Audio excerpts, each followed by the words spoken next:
Hello student, आज हम आपको पढ़ाएंगे पूरक आहार, कॉम्प्लीमेंट्री फूड।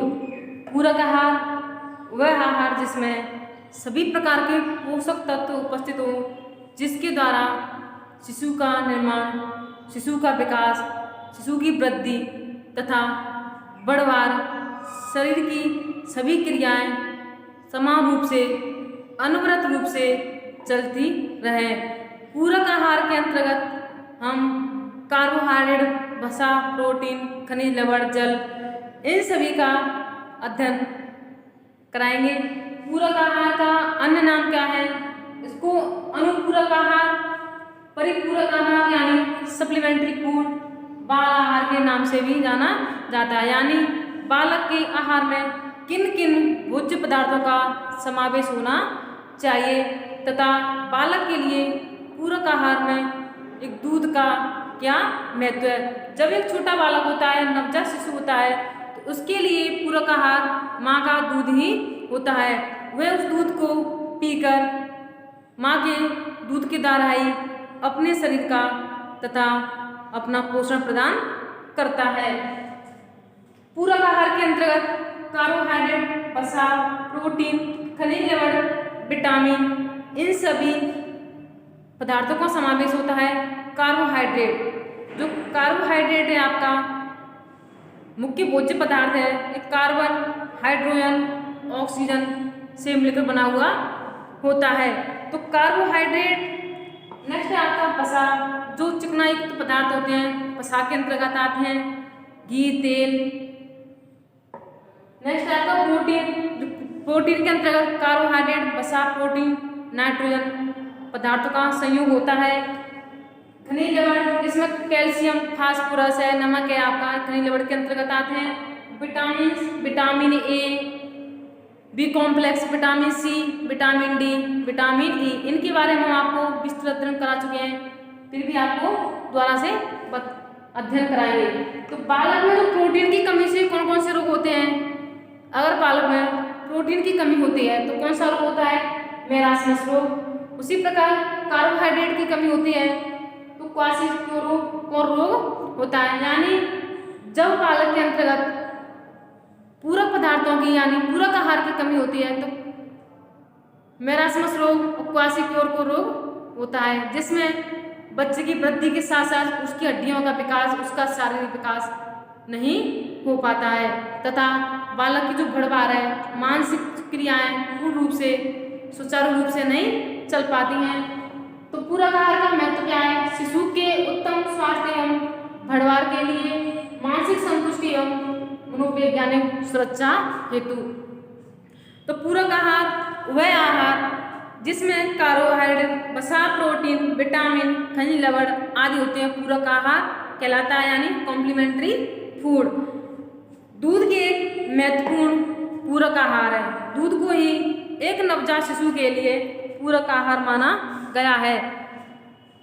नवजात शिशु के साथ साथ बाल्यावस्था है, किशोरावस्था, युवावस्था है, प्रौढ़ावस्था है, इन सभी अवस्थाओं में दूध को एक महत्वपूर्ण भोज्य पदार्थ माना गया है, क्योंकि दूध के अंतर्गत कैल्शियम पाया जाता है, जो हड्डियों तथा दांतों के विकास के लिए महत्वपूर्ण स्थान माना जाता है। पूरक आहार को अनुपूरक आहार, परिपूरक आहार भी कहा जाता है। और पूरक आहार का महत्व क्या है? शिशु के लिए पूरक आहार अति आवश्यक माना गया है। इसके अभाव में शिशु को पोषण का शिकार होने लगता है। उसका ना तो शारीरिक विकास, मानसिक विकास तथा उसका संवेगात्मक विकास भी धीरे धीरे रुकने लगता है अगर किसी बालक को पूरक आहार नहीं दिया जाता है। तथा पूरक आहार का महत्व क्या है? इसका महत्व है शरीर की वृद्धि एवं विकास के लिए पूरक आहार बच्चों के लिए एक महत्वपूर्ण आहार माना गया है। तो पहले हम किसी भी प्रकार के कार्य को करने के लिए शरीर का अष्ट पुष्ट, तंदुरुस्त एवं स्वास्थ्यकर होना चाहिए। तो कार्बोहाइड्रेट, इसमें कार्बन, हाइड्रोजन तथा ऑक्सीजन का संयोग होता है। ये 1:2:1 से मिलकर बना हुआ होता है। इसमें कार्बोहाइड्रेट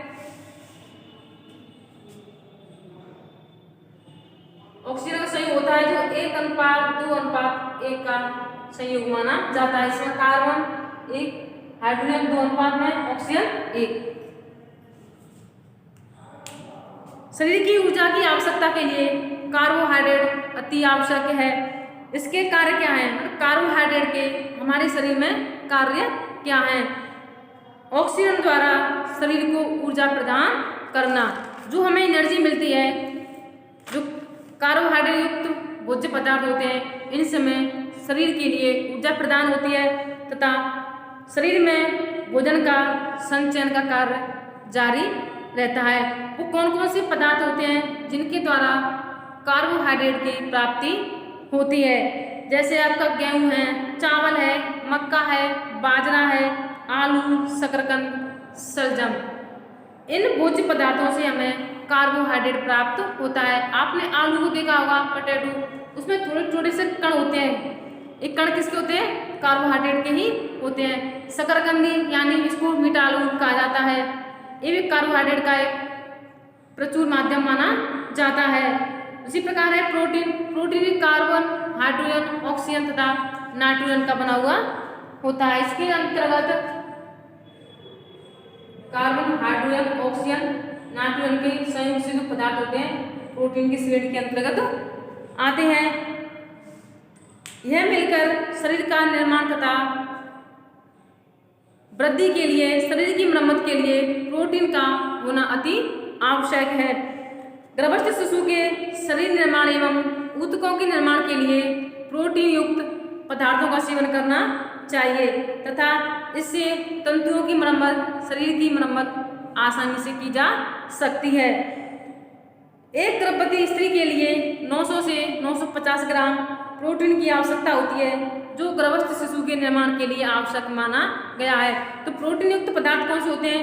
दूध को तो एक सर्वप्रथम प्रोटीन युक्त पदार्थ माना गया। इसके अंतर्गत आपका सोयाबीन है, दाल है, दूध से निर्मित जो पदार्थ होते हैं प्रोटीन की श्रेणी में आते हैं। आपका पनीर है, सोयाबीन है, जिसमें सबसे ज़्यादा प्रोटीन पाया जाता है 42%, जिसे गरीब का खाना भी, गरीब का प्रोटीन भी माना जाता है। शरीर की टूट फूट की मरम्मत के लिए प्रोटीन अति आवश्यक है। इसलिए शरीर की मरम्मत एवं निर्माण में हमें प्रोटीन युक्त पदार्थों का सेवन करना चाहिए। इसके स्रोत क्या हैं? जो प्रोटीन युक्त पदार्थ होते हैं हमें कहाँ से प्राप्त होते हैं? जैसे कि आपके दाल है, सूखे मेवे हैं, सोयाबीन है, मांस, मछली, अंडा, दूध, पनीर, दही, मूंगफली आदि से हमें प्रोटीन प्राप्त होता है। जो स्त्रियां मांस नहीं खाती हैं, जो शाकाहारी हैं, उन्हें सोयाबीन का सेवन करना चाहिए, क्योंकि सोयाबीन में सर्वाधिक प्रोटीन पाया जाता है। नेक्स्ट है आपका वसा, फैट, यानी जो चिकनायुक्त पदार्थ होते हैं वसा की श्रेणी में आते हैं। कुछ संतृप्त वसा होते हैं, कुछ असंतृप्त, saturated fat and unsaturated fats. वसा की अधिकता से शरीर मोटा तथा ऊर्जावान होने लगता है। कभी कभी जो लोग ज़्यादातर चिकनायुक्त पदार्थों का सेवन करते हैं, वसायुक्त पदार्थों का अधिक सेवन करते हैं, उनका शरीर चर्बी युक्त अधिक मोटा होने लगता है। इससे कभी कभी उच्च रक्तचाप, हाई ब्लड प्रेशर भी होने लगता है। इसलिए हमें चिकनायुक्त पदार्थों का सेवन कम करना चाहिए। जरूरत के हिसाब से शरीर की आवश्यकता के अनुसार ही हमें वसा का प्रयोग करना चाहिए। गर्भवती महिला को तेल से बने पदार्थों का सेवन करना चाहिए। इसके कार्य क्या हैं? हमारे शरीर में वसा का कार्य क्या है? यह शरीर को ऊर्जा प्रदान करता है। यह त्वचा के नीचे जमा होकर ताप को बाहर नहीं निकलने देता है। यह शरीर के विभिन्न अंगों को तथा चोटों से शरीर की रक्षा करता है। खनिज लवण, खनिज लवण के अंतर्गत वो पदार्थ आती हैं लवण यानी सप्तनाप का नमक, जो घर में हम इस्तेमाल करते हैं, टेबल साल्ट यानी नमक। इसको टेबल साल्ट जो साधारण नमक होता है, इसको टेबल साल्ट भी कहा जाता है, यानी NaCl। इसमें नाइट्रोजन क्लोराइड, इसका जो फॉर्मूला होता है NaCl, सोडियम क्लोराइड, इसको सोडियम क्लोराइड भी कहा जाता है, साधारण नमक भी कहा जाता है, टेबल साल्ट भी कहा जाता है, जो गलगंड नामक रोग से बचाने में सहायता प्रदान करता है। इसलिए शरीर के विकास के लिए हमें खनिज लवणों का भी सेवन करना चाहिए। खनिज लवण में आपका जो नमक है सबसे अच्छा स्रोत माना जाता है, जो आयोडीन का सबसे अच्छा स्रोत माना जाता है। नेक्स्ट है आपका विटामिन। विटामिन की खोज की थी फंक नामक वैज्ञानिक ने। जो विटामिन है हमारे शरीर को अष्टभुज तंदुरुस्त होने के साथ साथ कई प्रकार के भोज्य पदार्थों में विटामिन का प्रचुर मात्रा में पाए जाते हैं। तो पहले आपको बताएंगे हम विटामिन ए। विटामिन ए का जो रासायनिक नाम है इसको रेटिनॉल भी कहा जाता है। जो विटामिन ए है इसका रासायनिक नाम क्या है? रेटिनॉल। और विटामिन ए की कमी होती है अगर किसी व्यक्ति में तो हमें कौन कौन से रोग होते हैं? विटामिन ए की कमी से रतौंधी रोग होता है, यानी रात में कम दिखाई देने लगता है। और रात में कम दिखाई देता है तो मैं शरीर में विटामिन ए की पूर्ति के लिए किन किन पदार्थों का सेवन करना चाहिए? जैसे कि दूध है, अंडा है, पनीर है, हरी सब्जियां हैं, मछली, यकृत, तेल युक्त पदार्थों का सेवन करना चाहिए। विटामिन ए का रासायनिक नाम है आपका रेटिनॉल। नेक्स्ट है आपका विटामिन बी, इसको थायमिन भी बोला जाता है। इसकी कमी से बेरी रोग होने लगता है। नेक्स्ट है आपका जो विटामिन बी कॉम्प्लेक्स में B5 होता है, इसे निमेटिमाइड या नियासिन भी कहा जाता है। इससे पेलेग्रा रोग होता है, यानी दाद वगैरह जो त्वचा होती है सूखी सी मुरझाई सी होने लगती है। B6 विटामिन B6 होता है, इसका जो रासायनिक नाम है पायरिडॉक्सिन होता है। इसकी कमी से एनीमिया रोग, त्वचा रोग, एनीमिया यानी रक्त अल्पता, शरीर में खून की कमी।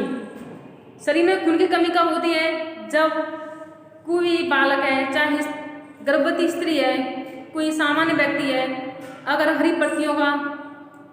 हरी सब्जियों का सेवन नहीं करता है तो एनीमिया रोग की शिकायत होने लगती है, यानी शरीर में खून की कमी होने लगती है, जिससे बेचैनी, चक्कर आना तथा कई प्रकार की गंभीर बीमारियां होने लगती है।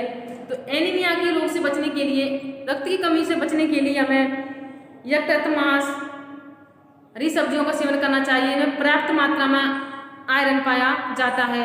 ये आयरन शरीर के अंदर एनीमिया की यानी रक्त की कमी को पूर्ति करता है। B12 है साइनोकोबालमिन। जो B12 होता है इसका जो रासायनिक नाम होता है साइनोकोबालमिन। जो साइनोकोबालमिन होता है ये भी एनीमिया रोग, पांडु रोग से बचाव करता है, यानी पीलिया रोग होता है जिसमें खून का पानी बनने लगता है तथा हाथ, पैर, नाखून पीले दिखाई देने लगते हैं। इसलिए पीलिया रोग से बचने के लिए हमें हरी सब्जियों का, प्रोटीन युक्त पदार्थों का सेवन करना चाहिए।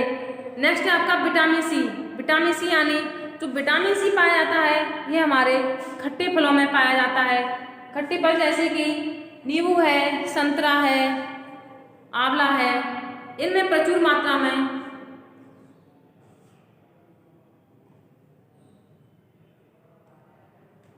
जो विटामिन सी होता है इसका जो रासायनिक नाम होता है एस्कॉर्बिक एसिड।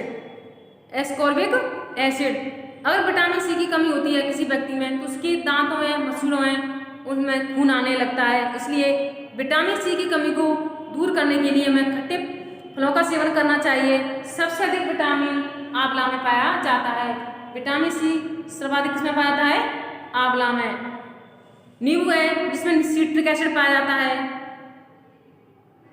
विटामिन सी की कमी को पूरा करने के लिए हमें अपने आहार में खट्टे फलों का सेवन करना चाहिए। नेक्स्ट है विटामिन डी।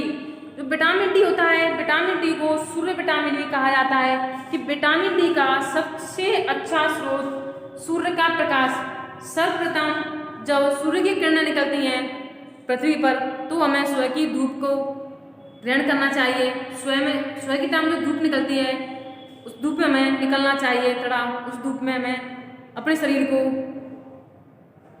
धूप लगानी चाहिए, क्योंकि जो विटामिन डी होता है इसे सूर्य का विटामिन यानी सन विटामिन भी कहा जाता है। यह विटामिन डी का सबसे अच्छा स्रोत माना जाता है।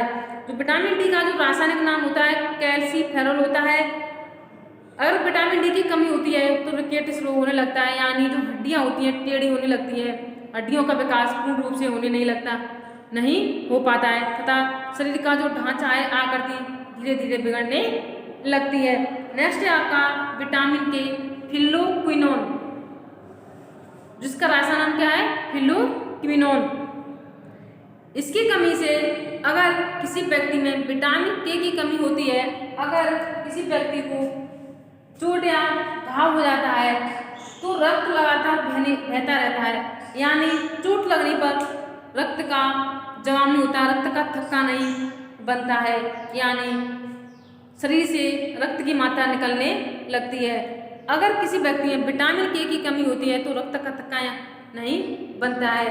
चोट लगने पर रक्त का थक्का बनना अति आवश्यक है। और किसी व्यक्ति में विटामिन के की कमी है तो उसके अंदर खून नहीं रुकता है।